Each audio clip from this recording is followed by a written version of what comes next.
Hello, creative people. Welcome to Creative Conversations. My name is Hollis Citron, and we are so happy that you have chosen to spend this hour with us. So I am owner and founder of I Am Creative and Express Yourself Publishing, and I am on a mission to expand the definition of creativity beyond a pencil and a paintbrush and empower people, especially adults, to own their voice that come in so many different forms.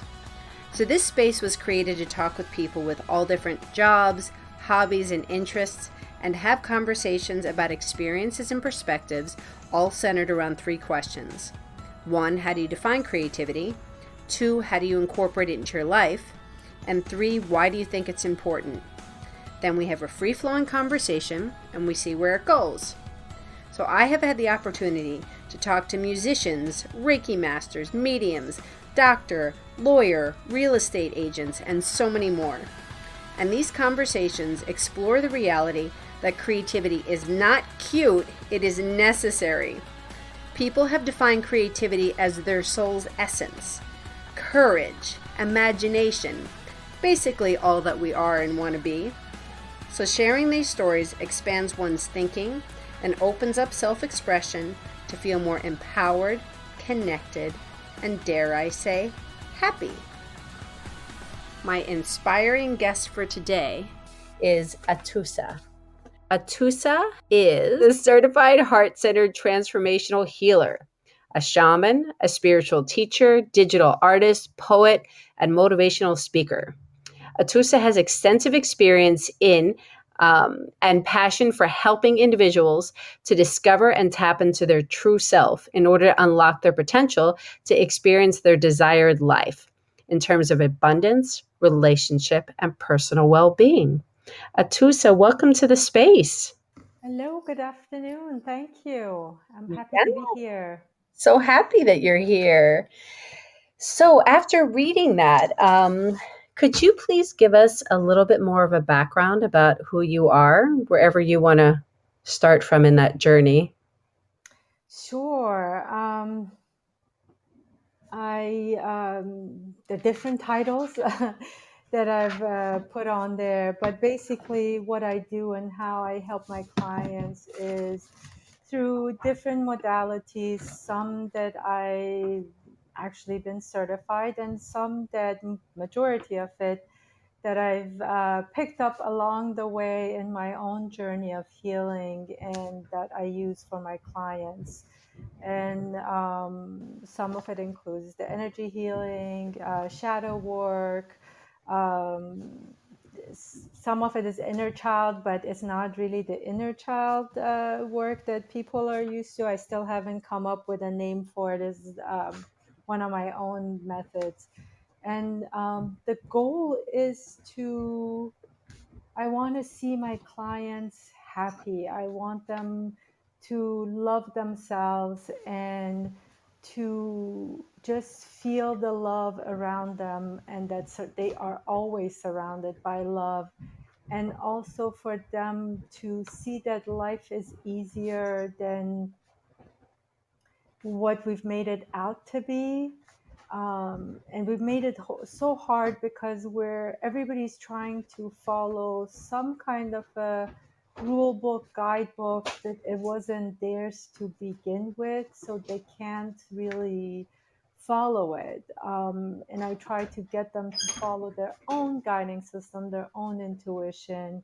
And and with those two factors by itself, they just transform their lives and they become happier and they're in a good place. And it doesn't take that long. Usually my clients, they come for probably anywhere 6 to 10 sessions at 6 to 10 sessions, majority being 8 sessions.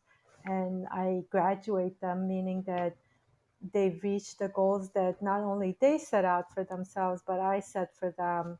And they're in a really great place in their life, and they go and enjoy. And if they need me for retuning, they come back. But yeah, so that's it in a nutshell. I really like how you said this guidebook or this rule book. I mean, God, does this start when we're a kid, do you think? I mean, talking out loud. Because it Um, isn't ours. It's kind of like it's true in how you worded it. We feel like we have to follow these rules, but what are there's these they are these like societal rules set. there are different rule books that we carry. There's one that transfers from, our mom and dad and family. Then there's one with society. Then there's cultural, religious. So yeah, there are a variety of them. Yeah. So interesting. Okay, this is going to be really good. Okay, so we're going to start off with a simpler would you rather question I came up for you. This is the one that jumped out, and then we'll dive into the three questions. So, Atousa, would you rather dance or sing? Ooh, so tough. Oh my goodness. So I have to say, is it in public or am I doing it by myself?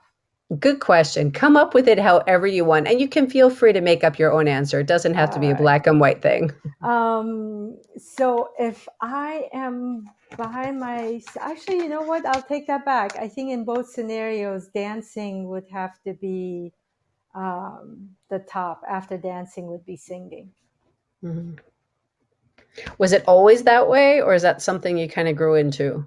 No, I always loved dancing. I would, when I was much younger, again, really afraid anybody would see me. I would do this in the privacy of my room behind locked doors, not even my family seeing me. But I would come up with my own routines and dance flows and things like that. Yeah, I love Oh, dancing. oh my gosh, that's great. Did they even, so did they didn't know, they had no idea that you were even doing this? No, Uh-huh.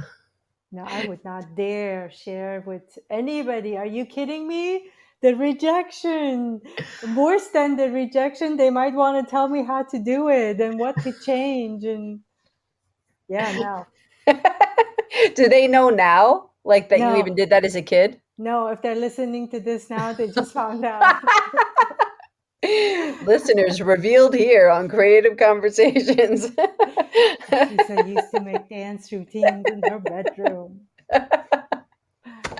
Oh my gosh, that's so funny.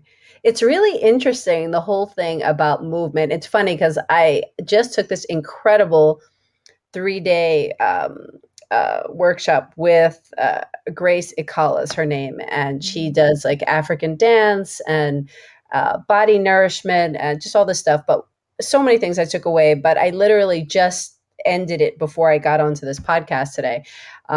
And so much, I was always very self conscious about movement, thinking I'm a spaz, taking like these, putting that negative label on myself because I would take these aerobic classes. Here's dating myself back to like the Hmm. 80s. And I'd walk out because I was like, I can't move my feet and my hands at the same time. Like, I'm so confused. But it felt so good to be taking this class. And within the last year or two, I think literally as I've stepped into more freedom, and really into my passion, it's like this kind of stuff just becomes more fun with less judgment. It does, and it's one of the greatest healing works that we can do because when you're dancing, the energy just starts to move anyway. And as part of the healing work I do and the workshops I have too, um, part of it is that. Well, the one during the healing sessions is a little bit different because there's one that I actually play the drum and I let them move the body how the body wants to move. And part of the shamanic healing is that you go on a journey, talk to the spirit guides, spirit advisors, and get a movement that is right for the client that's there. And then you bring that movement to them. And that movement is part of their sort of soul dance that they get to do as part of their healing. Oh my gosh, I love that soul dance. Mm-hmm. Okay. So, okay. I'm going to ask this question since we're here, and then we'll dive into the question because I know we're going to dig deeper. But um, so this idea of like, for me, it pulls up this image of like shamanic of that you're kind of laying down and uh, like a trance like state and all of this kind of stuff. In what you're saying, are they going through a journey through the movement that you're creating? Are they? Their experience. So, first of all, it's at least the way, not the way I do it. They're not lying down. Mm-hmm. My journeying, actually, when I journey, I don't lie down. I like to be seated. Um, so I'm seated. They're seated. I go bring the dance to them, and the dance, at some point they may, like when they're doing it, because they're practicing it, it's not something like the first time they do it, it just, they connect to it and everything comes together. Sometimes it takes for them to do this several times, and each time they're doing it, when I've talked to my clients, it reveals something about themselves, it's healing something inside. It's a special movement sort of for them that just gets the energy moving and gets them in touch with themselves and the parts that they need to heal and release. Mm-hmm. Whew. Yeah, I mean, what I was saying about, I mean, I know nothing about, shamanic healing. It's just kind of, I don't even know where I got that image in my head somewhere along the way. So just asking these questions and, you know, No, I'm a they do. visual learner. Some actually they do. The practitioner lays down or the client lays down. So that's absolutely something that does happen. I just never practiced it that way. It wasn't for me. Yeah, yeah. Even with shamanism, I do my own thing. Always. You I don't follow rules. throw out that damn rule book. Exactly. Okay, so this is going to be rich. Okay, so how do you define creativity? Creativity, I define it as anything that comes from your heart and gets you to express what's inside of you and how you want your life to be. You and I talked about this, so you know already how I feel about that. That we are creators of this life, our lives. We're creating it every day, every morning that we get up, and no matter how you're doing it, as long as you are following your heart, following basically that soul that wants to sing and dance and have fun and sees beauty in everything and talks to everything. That's creativity. Some Mm. people express it in their poems, art. Some people express it in dance and cooking and writing. And but it's anything that comes from your heart and you use it in your everyday life. The So, choices you make. mhm. Yeah, sorry, I interrupted you. No, no. So, did you feel like, so in saying, so anything that comes from your heart, did you feel like you were in touch with this, with your heart and your gifts and what you bring to this purpose, to your lifetime early? Or do you feel like it's been more of a journey?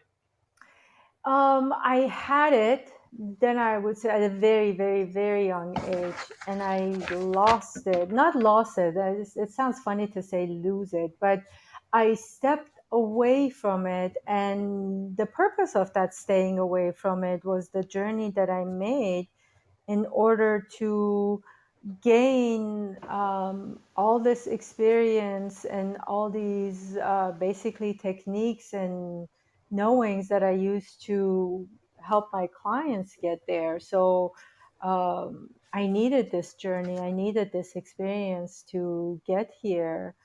And yeah, it was there, but I wasn't listening to it. And then when it was time, it basically sat me down and said, now it's time. You have no choice. You're going to listen to me. I love that. Yeah, I had a someone that I was talking to recently, and she said, "Yeah, it's that whole 2x4 thing. Mm-hmm. There's the things going on all the time that it's like those whispers, or maybe not always a whisper, but we're still ignoring it. And then you're not listening. You just continue going ahead, and then you get the 2x4 in your face or in your head or somewhere to kind of trip you up, and then you're like, "What the hell was that?" And then you're still not listening. So then something bigger comes along to get your attention, to stop you in your tracks. Yes, yes, yes. Life is always gonna move you in the direction that you need to be moving anyway, and it's gonna always help guide you there. So doesn't matter. You're listening. You're not listening. You can go either easy or it can drag you. So up to you. You're going there anyway. You make the choices. Exactly. You can go there kicking and screaming, or it's gonna take you nicely. Oh my gosh. So I want to welcome the people that are here. So thank you so much for being here live.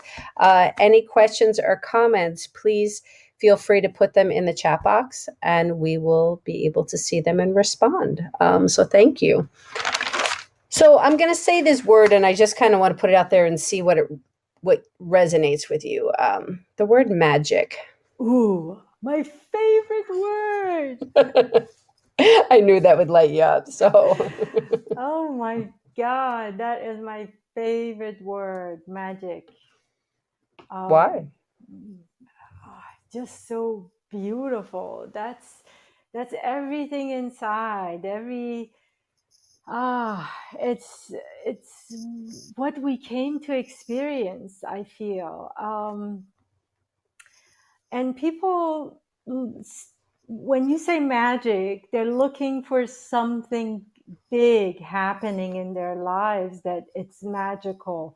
And it really doesn't need to be that big. It's just, if you're open to it and allow it, it can be little things that come to you, little messages, little um, things that just come together nicely, and you're like, wow, that was just beautiful, that was magical. And the more you're open to it, the more it starts flowing. Just to give you a little example, everybody that knows me on my social media or my friends, they all know I see hearts all the time. I mean, it's ridiculous. I don't post all of it because people would really just stop following me if I did it. But I mean, it's ridiculous. It's all the time, to the point my son is like, Mom, please, no more heart pictures. um, but it could be a water droplet. It can be a oil stain on the ground. It can be a leaf. It can be a rock. It can be a cloud. It can be a flower. Um, I even had like a feather that just a piece of it had broken off, and it had broken off in the shape of a heart. So yeah, that to me, magic. Wow. Yeah. So did that always, so that just kind of appeared, you had the awareness. And did you have like an affinity for hearts or it's just something that came into your awareness? It's just something that came into awareness when I started. So I used to be a big time runner, and I was working out, like I was doing CrossFit before CrossFit was a thing. And I was crazy in my workouts, but that's another story, because there was a reason behind me working out like that. But anyway, so after a while, I was like, okay, when I told you, like, my universe sat me down and said, it's time. One of the things that had to stop was my running. So I couldn't, my body just said, no, we're not running anymore. And it was like literally, figuratively, everything is like, you are not running from anything anymore. You're going to look at everything. And so part of that I would go for, I love nature. I've always loved nature. And so I would go into these long walks, long hikes. And that's where I started seeing them and more and more and more. And then because I was open to it, then it started coming like in everything, the food, everything. Yeah. Yeah.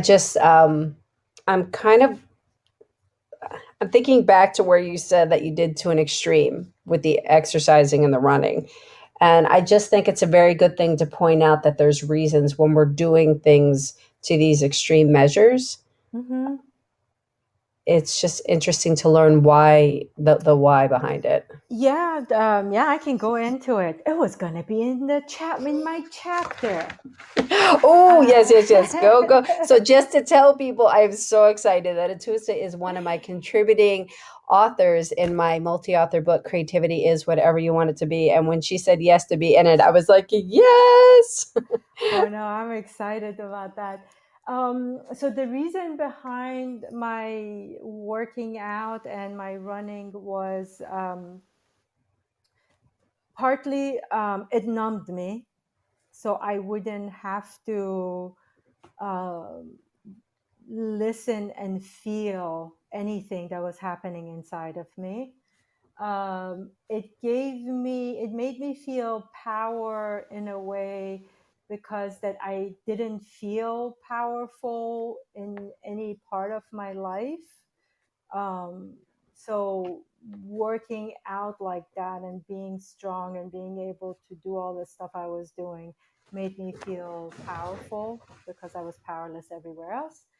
And also it was one of the other badges of honor that I could put on myself, and people could go ooh and ah, and I would get attention and love and support and all those things that I felt I needed from the outside, rather than supplying it myself. So yeah, there was many reasons behind my working out and running. Isn't it beautiful that when we actually come to an awareness that it's that whole thing of it really does, it comes from the inside and you hear it comes from the inside and you have to love yourself and you have to accept yourself and all these things. And if you're not in that mindset, you're kind of like, screw you. Like, who are you? I have all these things going on and blah, blah, blah. But when you actually are listening and you're ready to really step into that, oh my gosh, it's so true. It's all from the inside.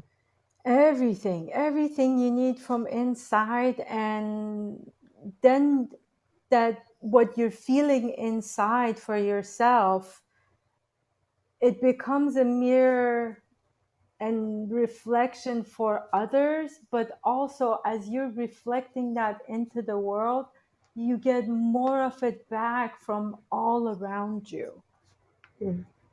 from wherever you step in. You just feel it. You connect to nature, and you feel that love from the nature. You walk into, one of my favorite things sometimes is like, before COVID, actually I haven't been to one since COVID, but I would go to wineries by myself. And it wasn't that I even was trying to do anything, but I was open, and I send that message of love in a way outside of myself, that people would just get drawn to me. And I always met really great people, that some of them I would even like go from winery to winery with on that day, or we would spend the whole day just as if we've been friends for a long time. And Mm. you know before this, no, I would never be able to do that. And I would, because I would be so closed, and what are they thinking of me? And my fears would get activated. My all those insecurities in me would get activated, so it would never have that feeling. But when I go sit there, I'm completely open, and that openness just brings people to me. So that love I'm putting out, I get to experience it as well.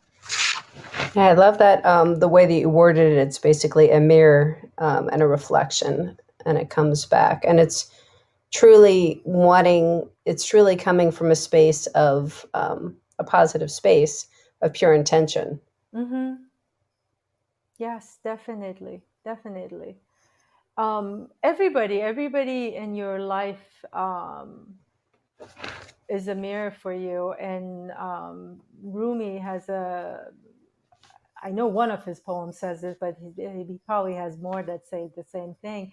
But that um, our job is to polish our own mirror, clear our own mirror, so that whatever is getting reflected back to us is pure, is clear, is clean, and that we can be a good mirror for others to be able to see inside themselves so that they can become aware of who they are and why they're doing this journey to begin with. With no judgment. Exactly. So polish those mirrors, clean them up. Polish them, baby. I remember, oh my gosh, I after teaching art for so long, I mean, I think it's been like 30 years, which is crazy. I should probably say just like 25 plus, but it's been since 91 or 90, Mm. um, in lots of different kinds of settings, children, adults, special needs, predominantly urban settings. And I guess I left my teaching, I left the school setting 3 years ago, and I kind of had my FU 51s and was just like, I'm out. Like, I need to be out because, as you're talking about the mirror, I started to get, I'm very empathic. So I'd always be bringing stuff home, and I'd call my students my kids, and my kids would be like, who are you referring to? Are you referring to them or are you referring to us? Like, we're confused. And, Mm. but more so why I'm mentioning this is my daughter, who at the time was probably like 15 or 16. And she looked at me and she said, who are you mad at? She's like, are you mad at me or are you mad at your day? Mm. She's like, because please don't take it out on me. And I was just like, oh my God. Good for her. Talk Good for about her. And you got that message that you needed to. That was your 2x4. it was my 2x4. I think it was bigger than my 2x4. It like Mm-hmm. smacked me. I was kind of like, yeah, I'm being a bitch. I'm not here for my family. I'm not here for myself. And I'm not there for my students because it's too much. But yeah. Yeah, that. That's how the universe comes. It comes in whoever it can use to make you see and get you there is going to use it. Mhm. And that numbness that you refer to, that's that whole thing with, I mean, kids have it too. When I left my position, my intention with starting I Am Creative and Express Yourself Publishing is about this whole numbness that we as adults we get into with this whole adulting thing. You become, because it's just too hard, I think, for people. It takes a lot of courage, and that's what I tell all my clients when they walk in here. I give them my spiel that I'm your guide, I'm your support person, I'm your cheerleader. I will clean the pad, clear it up, clean your glasses, have your back, walk alongside of you. All of that I can do, but what I'm not going to do is walk it for you and carry you. Or even if you get in a hole, I'm not getting inside the hole with you. I'm going to put the rope down, have you use your hands and feet and get out.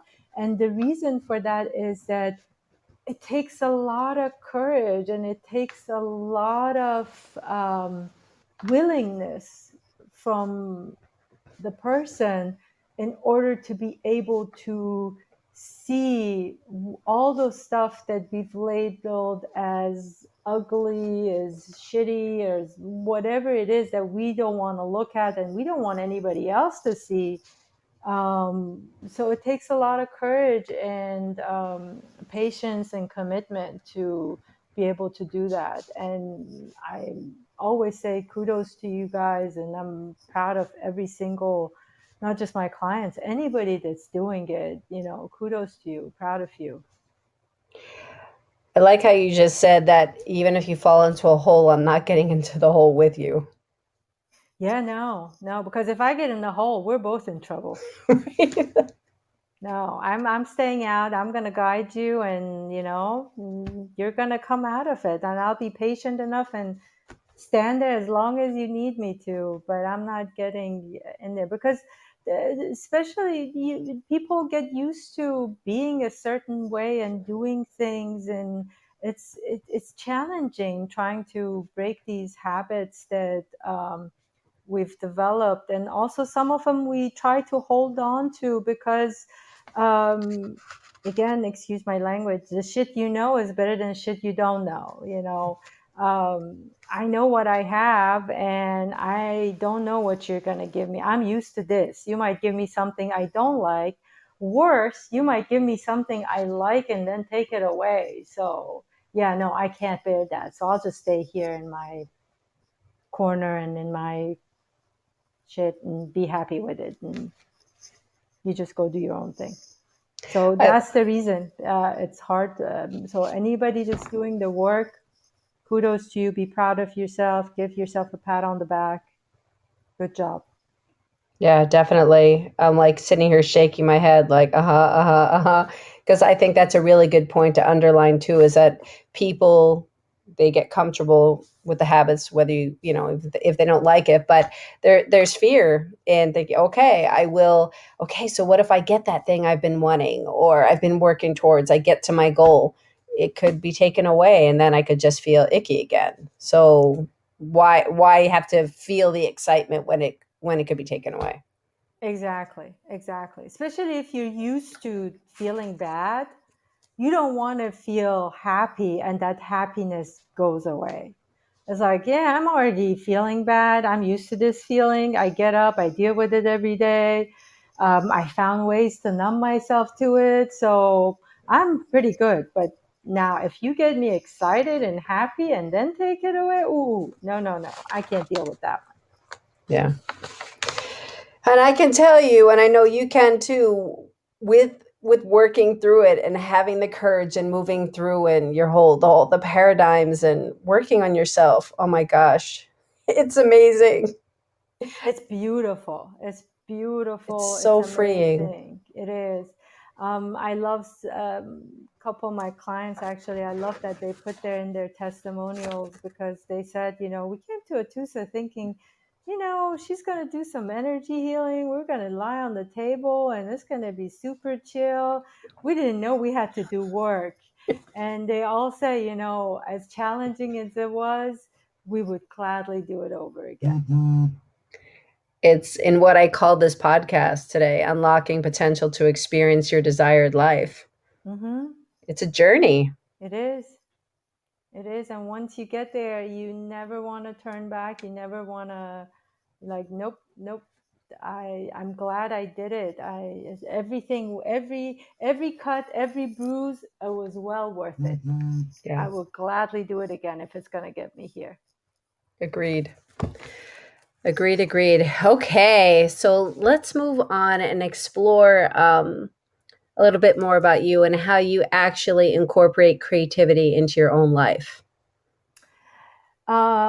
Creativity in my own life. So if I'm defining my creativity as I'm creating my life every day, so I'm creative every day. I get up and like, what am I going to do today? But I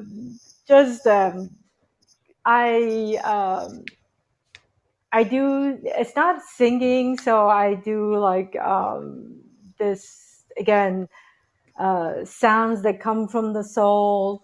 I create, you already know I'm an artist, so I have my digital art that I do, the post videos. That's my visual creative side, I would say. That, yeah. Tell people about that though, because other people don't know. I've seen her work and yeah, like there's the still and then there's the actual, like one of them that you shared with me and that I saw on your Instagram was, I mean, they're breathing. Yeah, so with my artwork, I started out as something else. Then it morphed into digital art. I started learning Photoshop and I loved it. And I started doing my digital art, which is just I take pictures of nature, different pictures, and then I start layering them, adding color, manipulating them, draw on it. And each one, when I was creating, it was my art actually was a big part of my healing journey, because it was it was my conversations with myself, with my spirits, with Rumi, which my greatest, biggest teachers ever. And if you go see the artwork, a lot of them are inspired by Rumi. There's a lot of them actually, they're my own poetry, my own words. But yeah, so they form these images. But the funny thing was, during the process as I was creating them, to me, all of them came with a movement. And at that point, again, wonderful, and this is part of the creation, I was like, wouldn't it be great if I had something, there was a way that these images that are moving in my head, I could make a video and show to people. And what do you know, a couple of years after, you know, there were all these apps created. I didn't create them, but I was part of the creation because I wished for them. And that I could get my images moving. So yeah, so I've added video or movement to a lot of them, and there's a free app, and when you move the app on top of, like, look, have the camera pointed to the artwork using the app, you'll see the movement and the sounds and everything. Wow. Yeah. I mean, you guys have to see them. And Atousa will give her all of her links will be in the bio, but she'll share it at the end. But because the colors are so vibrant, and it's when you look at a painting per se, because this is, it's illustrative. People can say it has movement, it has breath because of the strokes, because of the lines, because of the depth of color. But this actually literally has the movement, which actually goes back to the question about dancing or singing, which is so funny. And this desire for it to want to literally move, it's beautiful. Exactly. I love how you said that. Yeah, the artwork wanted to move and sing. I was like, I just don't want to be on a metal piece in your house. I want to dance and move. I want to do it all. And did a snap of the finger too as I was doing it. It's so beautiful when those things, isn't it exciting when you get an idea, we visualize, and anybody who's listening, it's, you can take this to whatever you do, whether you're coming up with an idea for a business or um, a science experiment or whatever it is. You have this, either you see it in your head or you're sketching it out, or you just have this feeling in your stomach where you're like, okay, there's this thing that I want to do. And you get so excited. It's like all the neurons are just kind of going crazy in your head like a pinball machine. And it's just like, it really excites me. I don't know I don't know how it's going to happen, but then sometimes you go searching. Mm-hmm. Other times it just kind of comes to you, because you kind of step back and you're like, okay, I'm just going to wait and see. And other times you're really taking the action and searching for it. And then you find it, however long that time frame can be, whether it's an hour or 10 years. I mean, you just don't necessarily know. Exactly. It's a point, actually. I love what you're saying. It was a point I made a couple years back when I went talk to at my son's school. It was career day.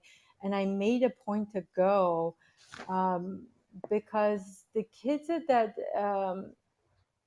some of them, I shouldn't say all the kids, but there are a lot of kids that they feel like they got to decide like what they want to do now, and they're like already planning their lives out. That was one part of it, and the other part was that when it comes to art, visual arts, the way they teach them in school, they really just take all the joy and fun out of it because of, again, all these rules and techniques. And then the kids become so self-conscious. And I know at my son's school, like they will put the art on the school walls, the hallways, and if the kid didn't get the art on there, it's like, okay, my art was bad, it didn't get put up there. So anyway, and I just wanted to let them know, there's so many ways they can be creative, there's so many things they can do. So I took my art, I showed them, and I made the point for them to know, hey, when I was their age, there wasn't anything called digital art. It didn't exist. Nobody knew about it. Now look at all the form of digital arts. And even from when I started, which was like what, 2013, 2014, until now, it has changed tremendously. A lot of the things that I can do now, I couldn't even do before. A lot of the things that other kids, adults, they're producing out there, there wasn't any software for it that they could even produce it. So you can be anything you want to be at any age. You just have to be open to it and want to do it. I just have to say thank you for going and showing those kids that, literally showing and talking to them about that. Because there was a child specifically, they all needed to hear it, but I'm sure there was somebody that really took it away and took it to heart. Hopefully all of them. But I completely agree that, being in the system, so funny because I never really enjoyed school. And it's so funny that I found myself to be a teacher. Like I taught in many, like literally from homeless shelters to having my own businesses to, being in private and public schools. But I think my mission was always to kind of want to change that perception. And of course, it's when you're going into it with that heart space, you want to make it a better experience for somebody else than it was for you. Exactly. And that's what you were there for. Those kids that you were teaching, they needed you. So you were there for a purpose. All those kids you have helped. So, well, thank you. But what you're addressing is that whole thing that's so true within the art room and out of the art room. It's so much is removed from actual exploration and imagination, and it does leave you to be so self-conscious. Yeah, my son, he used to love art as a kid. He loved drawings. He was so creative. And after first grade, he stopped. And fourth grade, he actually told his teacher, not to these words like it's your fault, but he told her, you have never put up a single work I've done. Wow, good for him. And you have always criticized my work and I said that I needed to change it and it wasn't good. Wow. Oh my gosh, the fact that, because to put like a reference on this for everybody, your son is 13, is that right? Yes. So for him in fourth grade, so you're like 10 or something, I mean, he actually unleashed that so he didn't have to carry it around till he was 40 and not even be able to say anything. That's amazing. Yeah, and because, he said, I'm not going to do art anymore. You're not going to make me make anything for you anymore. If it's not good enough, all these years it hasn't been good enough, I'm not going to do it. I'm going to stop doing it.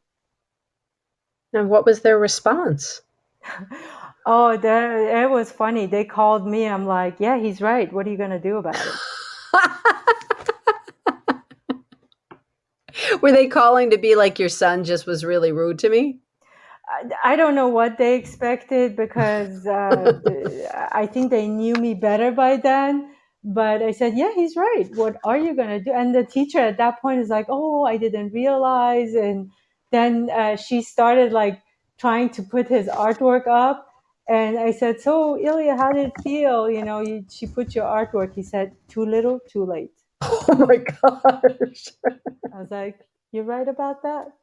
I have nothing to say. I have nothing to add. So I just told him, I said, do your best, and I hear you. We can't have you fail the class, so just do your best and do whatever makes you feel good. I'm not going to push you. Right, right.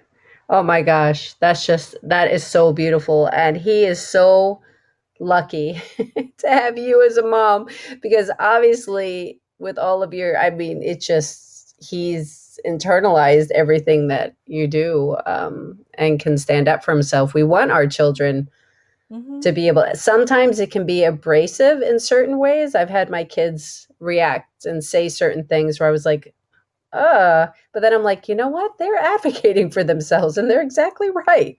It is. It's harder for us because we're not part of their generation, and we always say, "Oh my God, if I had done that at that age, we could sort of become the kid and like, oh my God, it would have been so horrible."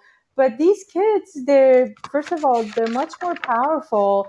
And for your kids or mine, they have us backing them. They know we've got their backs, and we're like, just like I did. I went to school. It's like, yeah, he's right. What are you going to do about it? I didn't go and say, oh my God, let me go have a talk with him. What did he say? No, thou shalt do your art and like it. I'm like, no, he's absolutely right. And he was So respectful. he was. Yeah, yeah. So, yeah, these kids are made of some other materials. They're gonna hopefully do amazing things. Well, and I think, like I said earlier, that's, he was able to heal that and not carry that. When I've worked with adults, in this case for me, at the time in this scenario, it was with clay. But it could really be with anything. You could put any other word within it, whether it was business, or math, or like I was told in second grade that I should marry a rich man because I can't count money. I carried Oh that for a really long time. She was probably trying to just be sarcastic, but still, my body's kind of held on to that for a really long time. yeah.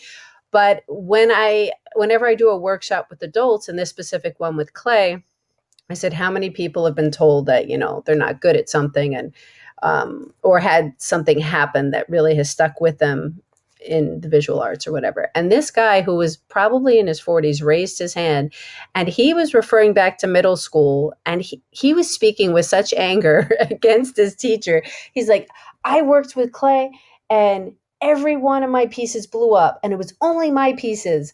And I think my teacher was like doing it on purpose and all this kind of stuff. And anyway, he participated in the workshop. I was praying. I said so many prayers over that kiln. I'm just like, oh my gosh, we need to heal this. We need to heal this wound. I love it. I And love it. thank God his piece ended up in one piece and there were no air bubbles. And so hopefully that healed something. But It probably did. And one point that I like to make from what you're saying, I talk about trauma a lot in my posts and the work I do, and people always think trauma has to be something really excessive, like physical abuse, sexual abuse, or yeah, they just has to be really extreme. It's not that extreme. Trauma is anything that left a marker on you, emotional marker on you as a child, that made you change your behavior and pattern. It's a trauma. The trauma of that, what your mom said, the adult in you is saying, she probably said it this, and now maybe you can laugh. But the kid in you, it was not a good experience. That guy that continuously his clay blew up, and he thought the teacher did it and he didn't feel good enough, it left a marker on him. So trauma is bigger than it's anything that leaves a marker. So Oh, I just want to God. point that out. And I'm glad that you did, because it's a very simple but clear way to say it. So it's like these little things that, and I think that's what we beat ourselves up about too, isn't it? It's like, well, that wasn't really such a big deal. Why am I holding on to that? Or why am I making such a big deal about that? But it's still left that marker, like you Mm-hmm. said, and it's affected you. Mm-hmm. Mm-hmm. Because so the inner child work that I do, that I haven't come up with a good name. One of these days, I'm still working on the name, but I vibrationally, energetically communicate with you at a certain age. So it's not like you and your memories, but actually feeling that kid and seeing like you at 8 that went through that experience, and your mom said something, or your dad or your teacher, whatever, and the impact it had on you. And at that age, then I get the client to connect to that part, which sometimes is an effort because, again, as you said, we're like, oh, it's not that big of a deal, or, we've normalized certain things. So I have to work on connecting the adult that's sitting there to that energy of that kid. And once that happens, for them to really feel and hear how it was for them at that point, when they were 8 years old, let's say. And once they do that, then I do some other purging and, moving them vibrationally. And then it releases. I mean, like right there and then, after we do the work and they've connected and we do it, they just like, they feel, but they release it. And but it takes some time, because again, the adult in us is like, not a big deal, it I can see why they did that. I can see why they said that. Yeah, you can see all those things, but that kid in you still is triggering you. We could just talk for hours. It is getting to the top of the hour, so I want to get to the third question, but I also do want to acknowledge the people that have just joined in. So happy to have you here. And the person with the tagline, Slow Life, said, I'm an artist. So put in the chat what kind of medium you like to work with. We would like to hear. So getting to the third question and wrapping it up and putting a nice little bow on it. Why do you think creativity is important?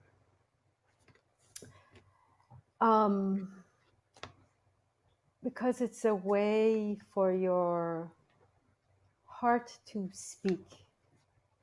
It's for a way for your soul to come out and shine its light, not just for you, but everybody else that comes into your life. This is what amazes me every time, is as these questions were created, I'm always like, are they too simple? Are they too but in this mission to expand the societal definition, for you to say creativity is a way for your heart to speak, for your soul to come out and shine light. Like, oh my God, that's powerful. Mm-hmm. It is. We are creators of our lives. Every morning, as we get up, every day, every moment, with the choices we make, with the things we do, we are creating our life. Just like I said, I wished that I wanted an app, a software that would get me to be able to bring movement to my art. A year later, it came to me. Now people say, well, you didn't create it. Again, we can all be logical about it. But to me, I was part of the co-creation of that app. Because if you don't speak it, you don't put it out there, it's not gonna come into realization. Yeah. Speaking it, right? Yep. Yeah. It's that whole express, not repress. Yep. So I want to acknowledge Daisy, who said, I am a language teacher and students always welcome creativity. Definitely. Yeah, kids are easier. Well, actually, yeah, Daisy, tell us if you work with kids, if you work with adults, because that's definitely a way I find experiential in anything that you're teaching, actual hands-on and movement or verbal or whatever it is, it sinks in better. The information really sinks in. Yeah, I said especially teens. Yeah, wonderful. I like that. Yes. Woohoo. Okay, so Atousa, can you please, well, actually, I'm thinking about which way to go first. Okay, you're going to tell us how they can connect with you, and then I'm going to ask you one more question. So how can they find you? On my website, which is my first name, last name, altogether.com, atousaraissyan.com. And I have an art website as well, which is soulistic.com, SOULYSTIC.com. And my Instagram is another good way. It's at Atousa R, ATOUSAR. And my art Instagram is at Soulistic, SOULYSTIC. So Beautiful. those are the best ways. And my email, my phone number, everything is both on my Instagram page and my website. Yeah, so you will want you want to connect with Atousa because she has so much to offer and so much guidance and is speaking truly from a space of experience and truly wanting to be there to be a guide. She has your back. I do. And you don't even need to come as a client either. I have a lot of people, they just message me or DM me.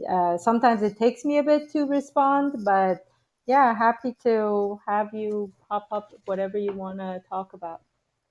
So what is the final word of inspiration you would like to leave with people? Please, please, please go inside. Deep, go inside and find all those things that you're searching outside of yourself, the love you want, the acceptance you want, all that stuff is inside of you. And find your way there, because you can give it to yourself. You don't have to go reaching out to all these other things. It's all inside. It's all inside. Atousa, thank you so much for taking this hour to chat. Thank you. I always love talking to you. It goes by so fast. I'm like, it's an hour already. It does. I know. And Atousa and I are going to be starting something on Instagram where we're going to have weekly chats. So more on that coming. And also in my multi-author book, Creativity is Whatever You Want It to Be, she is one of the contributors, and more will be coming out about that as well. So thank you so much. I appreciate you. I'm really grateful for you, and I really appreciate you and the work you're doing. Kudos to you. Well, thank you. And kudos to you and to everyone listening. This space is all about inspiring each other, connecting, and sharing stories. So please like, follow, share, leave reviews so we can just spread the word. And all these inspiring people, we've always needed these stories, but we need them now more than ever. Agreed. So I wish you a good morning, a good afternoon, a good evening, wherever you are in this world. And we'll be talking soon. Goodbye, everybody. Bye. Feeling inspired? There are so many ways to do things for you, to get yourself moving, to get your creative juices flowing, and to have fun. Check out I Am Creative and Express Yourself Publishing. go to iamcreativephilly.com. iamcreativephilly, PHILLY.com, and check out the experiential kits. Check out Creative Shui, which is all about creative inspiration and guidance. And for Express Yourself Publishing, there's so many multi-author book opportunities. So I would love to chat with you so much. Everybody's creative. Everybody has a voice. Everybody has an expression, and I can't wait to meet you.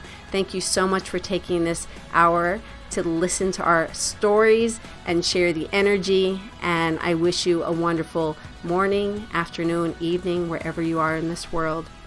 Bye, everybody.